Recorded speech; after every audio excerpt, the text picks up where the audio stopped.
jam berikut tak gentar, bersama teman yang teguh bersabar, mengembara dunia cinta di setiap sudut, dengan doa dan cinta yang tak pernah surut.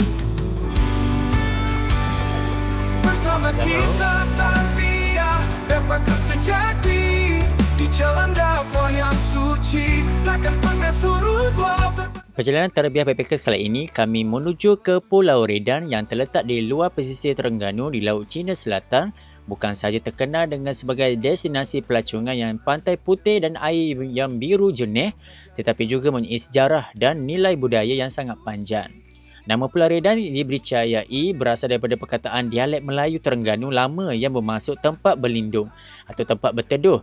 Ini merujuk kepada fungsi pulau ini sebagai tempat persinggahan dan perlindungan bagi para nelayan, pedagang yang meretas Laut Cina Selatan. Sekarang kita sudah sampai ke Pulau Redan.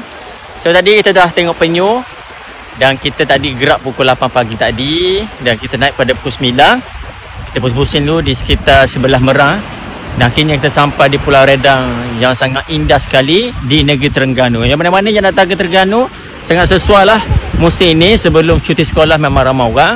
Masa ni kita datang dengan tenang, dengan damai di sini.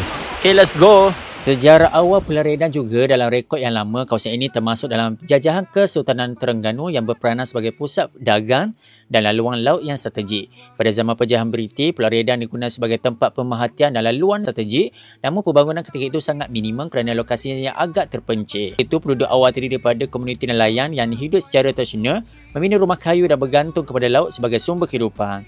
Terima kasih kerana setia bersama kami Tarbiyah Backpackers dan kita jumpa lagi di next video akan datang.